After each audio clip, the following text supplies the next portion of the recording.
모처럼 큰 마음을 먹고 제주도로 이주했지만 이런저런 많은 장벽들에 부딪혀 결국 버티다 못해 제주살이를 포기하는 분들이 많습니다. 아무래도 본인이 생각했던 이상과 현실과의 괴리가 너무 커서 그것을 받아들이지 못한 결과가 아닐까 싶습니다. 그렇기에 제주 이주를 생각하기 전에 제주살이의 장점은 물론이고 단점도 자세히 알아보는 것이 중요합니다. 여기에서는 어린 자녀 2명이 있는 저희 네 가족이 10년 동안 아무런 연고도 없는 제주도에서 살면서 느꼈던 다양한 단점들을 하나하나 소개해 드릴까 합니다. 저희 가족은 제주 시골 마을의 중심에 위치한 단독주택에서 살고 있습니다. 그래서 아마도 다른 분들이 제주살이로 밝혔던 단점들과 상이한 부분이 있을 거라 생각됩니다. 이 점 참고하시고 제주살이의 단점을 살펴봐 주시면 감사하겠습니다. 1. 제주도 추가 배송료. 이건 제주 시골 마을에 사는 저희뿐만 아니라 제주 시내, 서귀포 시내에 사는 분들 모두가 느끼는 단점일 것입니다. 제주도가 아닌 육지에서 살 때는 인터넷 쇼핑을 할 때 간단하게 제품의 가격만 비교하면 그만이었습니다. 일반적으로 배송비가 일정하든지 아니면 무료 배송인 경우가 많으니 제품의 가격 비교만 하면 합리적인 쇼핑이 가능했지요. 하지만 제주도에서는 인터넷 쇼핑을 할 때 제주도 추가 배송비를 항상 확인해야 합니다. 겨우 10,000원짜리 상품을 사더라도 해당 제품의 배송비가 3,000원이고 여기에 제주도 추가 배송비로 7,000원이 붙으면 상품 가격이 순식간에 2배로 탈바꿈합니다. 부피가 크거나 무게가 무거운 상품이라면 그러려니 할지도 모르겠으나 샤프처럼 굉장히 작고 가벼운 상품조차 제주도 추가 배송비를 5,000원, 7,000원씩 받으니 일반적인 생활용품들은 그냥 대형마트, 다이소에서 구매하는 것이 훨씬 저렴합니다. 그러나 제주도에서는 쉽게 구할 수 없는 물건이라 꼭 인터넷 쇼핑을 해야 한다면 상품에 대한 가격 비교와 함께 제주도 추가 배송비가 얼마나 붙는지도 같이 살펴봐야 합니다. 다시 10,000원짜리 상품을 예로 들자면 기본 배송비가 어떤 건 3,000원에 제주도 추가 배송비가 7,000원으로 총 10,000원의 배송비가 나오는 반면 어떤 업체는 같은 상품을 12,000원에 파는 대신 기본 배송비가 무료고 제주도 추가 배송비가 5,000원이라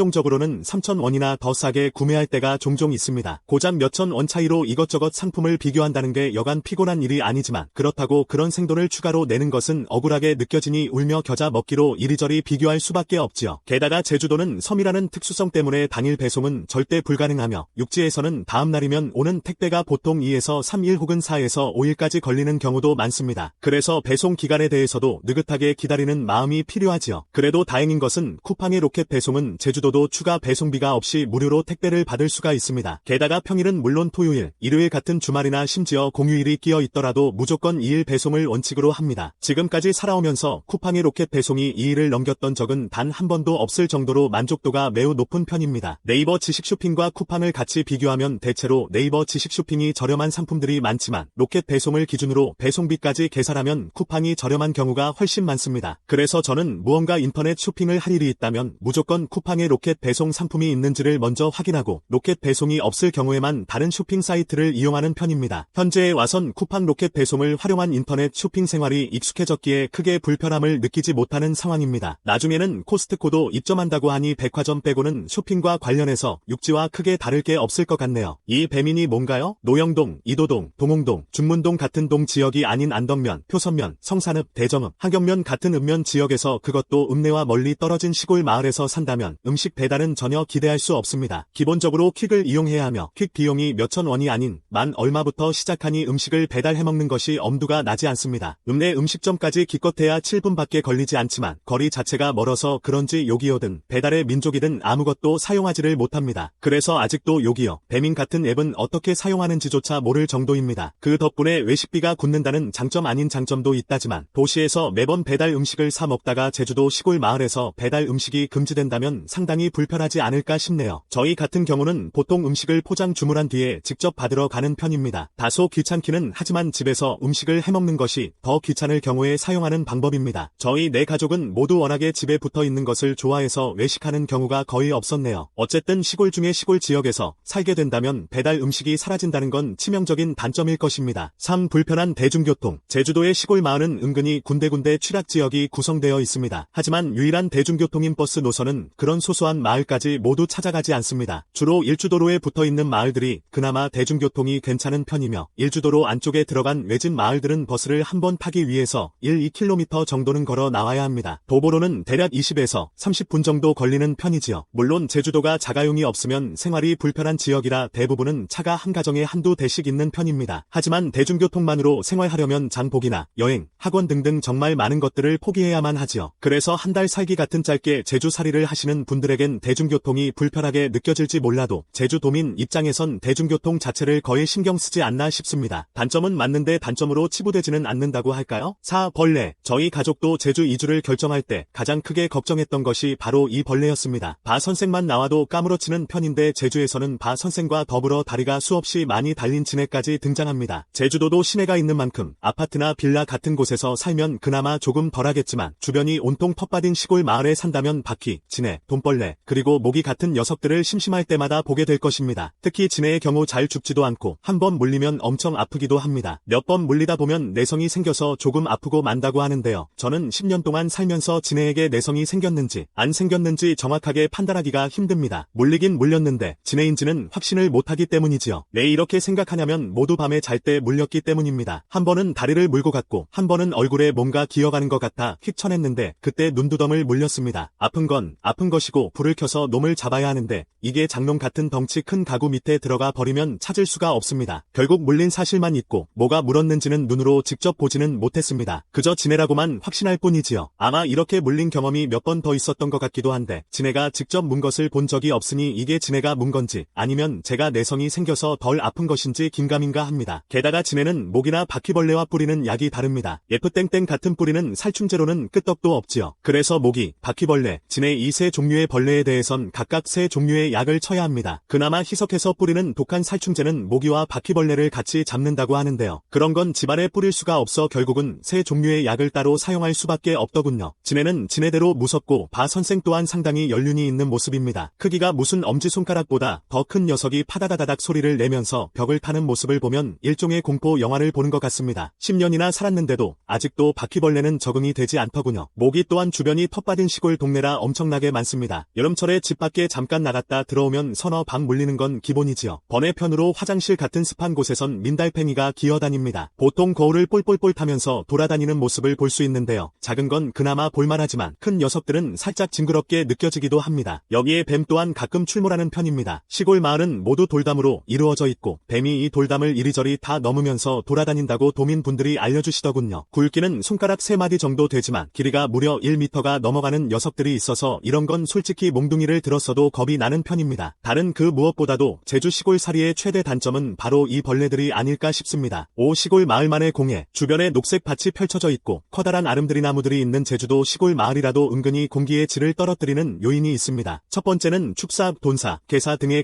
가축사육시설에서 발생하는 악취입니다. 제주도는 이미 흑돼지로 워낙에 유명하기도 하며 그 밖에 소, 닭도 사육하는 시설들이 곳곳에 있습니다. 그래서 이런 가축사육시설 인근에 있는 시골 마을은 여름 같은 특정 시기에 악취로 시달릴 수 있습니다. 물론 여름에는 보통 창문을 전부 닫고 에어컨을 트는 것이 일상이라 집에서 생활할 때는 큰 단점이 되지 않지만 밖에서 산책 등을 할 때는 은근히 거슬리는 단점 요소입니다. 다행히 제주도청에서 악취 저감 장치 시행을 계속 강요해서 해가 지날수록 이런 악취 발생이 많이 줄어든 상태입니다. 두 번째는 각종 생활 쓰레기를 태우는 데서 오는 공해가 있습니다. 시골은 시골이라고 10년 전만 해도 집에서 나오는 박스, 스티로폼, 비닐, 심지어 음료캔까지 집집마다 있는 소각장에 모아서 태워버리는 일이 흔했습니다. 당연히 그런 소각장이 옆에 있으면 고약한 냄새가 나서 창문을 열지도 마당에서 다른 일을 하지도 못했지요. 그나마 10년이 지난 지금에 이르러서는 그런 폐기물들을 태우는 일이 거의 사라졌습니다. 요새는 시민 정신이 다들 투철해서 쓰레기를 태우면 바로 신고가 들어가니 점점 자제하게 되는 것이지요. 신고한다 해도 시골은 특유의 끈끈한 괜당 문화 때문에 설렁설렁 넘어가는 경우가 많지만 그래도 차츰차츰 개도는 진행되는 것 같았습니다. 그래서 쓰레기를 태우는 일은 거의 사라졌으나 밭작물을 태우는 일은 종종 있습니다. 농사용 밭은 트랙터로 갈아버리면 그만이지만 집에서 하는 밭은 작물을 수확한 후에 남은 것들을 한데 모아 태우는 일이 많습니다. 이게 불이 활활 붙으면 금방 사라지겠지만 중간에 타다가 말면 냄새가 한동안 퍼지는 편입니다. 그래도 쓰레기를 태우는 것은 아니라 냄새가 독한 건 아니고 그 횟수도 극히 드물기 때문에 그러려니 하고 넘길 수 있는 단점입니다. 마지막으로 밭 가는 시기가 되면 흙먼지가 날리는 때가 있습니다. 이것도 제주 시골살이를 하면 발생하는 단점으로 밭을 가려면 땅이 말랐을 때 해야 하기에 집 주변에서 밭을 갈게 되면 선선한 봄, 가을이라도 창문을 꽁꽁 닫은 채 먼지 출입을 막아야 합니다. 밭을 가는 것 자체는 금방 끝나지만 하루에 주변 모든 밭이 갈아지는 건 아니라서 트랙터 소리가 들리면 바로 창문들을 받아줄 필요가 있습니다. 그래도 이건 역시 한 해의 손에 꼽을 정도로 횟수가 적기 때문에 그렇게 큰 단점은 아니라고 하겠네요. 추가적으로 제주도라고 해서 미세먼지에 안전한 지역은 아닙니다. 중국발 미세먼지가 발생하면 제주도도 영향권으로 들어가 온종일 뿌연 하늘을 구경해야 하지요. 그나마 날에 따라서는 육지와 다르게 미세먼지가 적은 때도 있다는 것을 그나마 위안으로 삼고 있습니다. 요구 병원, 제주도에는 병원이 거의 없습니다. 이게 무슨 말이냐면 전문의가 없다는 얘기입니다. 그래서 제대로 된 진료를 보고자 한다면 제주시의 한라병원이나 제주대 병원을 찾아가야 합니다. 그러다 그것도 탐탁지 않다고 생각된다면 아예 비행기를 타고 육지로 가는 분들도 있습니다. 특히 제주도 시골 마을에 살면 가까운 의료기관은 읍내의 의원이나 한의원이 전부입니다. 치과의 경우 대중적이다 보니 많이 있는 편이지만 안과나 피부과, 소아과 같은 전문적인 진료는 1시간을 걸려 제주시까지 찾아갈 수밖에 없습니다. 아이가 갑자기 아파 응급차를 불러도 최소 40분 이상은 걸린다는 것이 큰 단점이지요. 저희 가족도 응급차를 대여섯 번 정도 이용해 보았는데 그때마다 큰 종합병원이 근처에 없다는 것을 아쉽게 생각했습니다. 하지만 실제로 응급실에서 치료를 받을 만큼 위급했던 경우는 없었고 어쨌든 1시간 이내로는 갈 수 있는 거리이기에 어느 정도 감내할 수 있는 단점이 아닐까 생각되기도 합니다. 병원이 근처에 없다 보니 어지간히 아프지 않고서는 귀찮아서 아예 병원 자체를 찾지 않게 됩니다. 그로 인해 과잉 진료를 받지 않아도 되었으니 장점 같은 장점 아닌 아이러니한 단점처럼 느껴지기도 합니다. 7. 사교육. 자녀를 키우는 데 있어 가장 걱정되는 부분이 바로 이 사교육입니다. 유치원, 초등학교 저학년 때야 마음껏 뛰놀라며 풀어놓았지만 초등학교 고학년이 되고 나자 교육이라는 것이 현실로 다가오게 되었네요. 사실 아이를 키우는 부모 입장에서 사교육을 완전히 버릴 수 없기에 저희도 애들이 어렸을 때부터 다양한 학원에 보내보았습니다. 초등학교 저학년 때부터 피아노, 태권도, 영어 등의 학원을 다녔는데요. 아이들이 적응을 못하기도 하고 가성비가 그렇게 좋다고 느껴지지 않아 모두 몇 달 다니다가 그만두었습니다. 특히 읍내의 태권도 같은 경우는 약간 타가소 같은 개념이라 태권도를 가르치기보다 그냥 넓은 실내 공간에서 애들끼리 뛰노는 일이 많아 이건 아니다 싶은 생각이 들었지요. 그래서 제주도 시골 마을에 산다면 사교육에 대한 부분은 어느 정도 포기할 수밖에 없습니다. 그나마 대안이 있다면 영어 교육 도시가 있는 대정읍 인근에 거주하는 것입니다. 영어 교육 도시는 교육열이 상당하기에 시내 못지않은 다양하고 질 좋은 학원들을 찾을 수 있습니다. 다만 그만큼 학원비가 비싸다는 것이 단점이기도 합니다. 8. 도시보다 높은 공과금. 전기료나 상하수도 요금이 시골이라고 해서 도시보다 비싼 건 아니지만 시골 단독주택에 살다 보면 이런 공과금이 은근히 많이 들어가는 편입니다. 특히 겨울의 경우 난방을 위해 기름 보일러를 사용하는데요. 등유 한 드럼 200리터를 넣으면 거의 30만 원 정도가 들어갑니다. 그것도 한 번만 넣고 끝나는 것이 아니라 겨울을 보내기까지 두세 번은 급유하는 편이니 단열이 잘 안 된 단독주택에서 살면 난방비로 거의 100만 원 정도를 사용한다고 봐야 합니다. 예전에 등유가 리터당 600원 수준이었을 때는 200리터를 넣어봤자 10만 원 수준이었으나 등유값이 1200원, 1400원을 넘어서면서 난방비가 상당한 부담으로 다가온 요즘입니다. 그나마 새집이라서 단열이 잘 될 경우에는 난방비가 그렇게 많이 들지 않지만 저희 가족같이 옛날 시골집에서 살면 외풍이 심해서 난방비가 많이 들어갈 수밖에 없더군요. 제주도가 겨울에도 영하로 내려가는 일이 없기에 추위를 안 타는 분들에겐 그렇게 큰 단점이 되지 않겠으나 저희 가족처럼 겨울엔 무조건 따뜻해야 한다는 주의라면 기름값을 한 번씩 결제할 때마다 손이 덜덜 떨리는 기분을 경험하실 수 있을 것입니다. 전기료는 아무래도 에어컨을 많이 쓰는 여름철에 많이 나오는 편이지만 아무리 펑펑 틀어도 10만 원 대니 난방비에 비할 바가 못 됩니다. 만약 살고 있는 집이 본인의 집이라면 최소한 창문만 교체해도 난방비가 훨씬 줄어들 수 있습니다. 그러니 리모델링을 생각한다면 가장 먼저 창호 쪽을 잘 알아보시기 바랍니다. 9. 유기견, 유기묘 천국. 제주 시골 지역이라서 그런지 몰라도 유기견이나 유기묘가 심심치 않게 눈에 띄입니다. 적당한 크기의 길고양이들은 그나마 귀엽기라도 한데 덩치가 저희 아이들보다 더 큰 유기견들이 돌아다니면 겁부터 나기 마련입니다. 그나마 다행인 것은 길고양이는 많이 보여도 그렇게 덩치가 큰 유기견은 볼 일이 별로 없다는 점입니다. 유기견이라고 해도 대체로 순둥순둥한 편이라서 갑자기 달려들거나 짖는 경우는 없었습니다. 그래도 덩치에서 오는 위압감 때문인지 아내는 은근히 무서워하더군요. 이 유기견 때문에 무서워서 산책을 못 나가겠다고 하는데 과연 진실이 무엇일지는 굳이 파헤치지 않겠습니다. 그 밖에 마을 주변을 돌다 보면 꽁도 종종 구경합니다. 볼 때마다 저걸 잡아다 고아 먹으면 어떨까 싶은데 야생꽁을 잡으면 불법이라고 하더군요. 그리고 산간 지역에서는 고라니 또한 길가에서 볼 수 있습니다. 종종 치여서 죽은 녀석들도 나오는 편이니 산간 지역을 운전할 때는 고라니가 갑자기 튀어나오지는 않는지 조심하시기 바랍니다. 이렇게 제주도 시골 마을의 단독주택에서 10년 동안 살면서 불편했던 단점들을 하나하나 살펴보았습니다. 제주살이의 장점은 5개였는데 제주살이의 단점은 무려 9개나 나왔네요. 사실 쓰려면 더 쓸 수도 있겠으나 어떻게 보면 자잘한 것들이라 굳이 포함시키지 않았습니다. 원래 사람은 욕심쟁이인지라 가진 것의 소중함은 잘 모르고 못 가진 것에 대한 미련이 많아서 이렇게 장점보다 단점이 더 다양한 게 아닌가 싶습니다. 하지만 이렇게 단점들을 쭉 나열했어도 저희 가족에겐 이미 익숙한 일들이라 약간의 불편함만 있을 뿐 치명적인 단점이라 생각되는 것은 없네요. 그래도 제주살이의 장점이 단점보다 훨씬 크기에 저희 가족이 지금껏 무탈하게 10년 동안 머물고 있는 것이 아닐까 싶습니다. 혹시 제주살이를 고민하고 계신 가정이 있다면 공유해드린 제주살이의 단점과 장점을 통해 좋은 결정을 내리시기 바랍니다.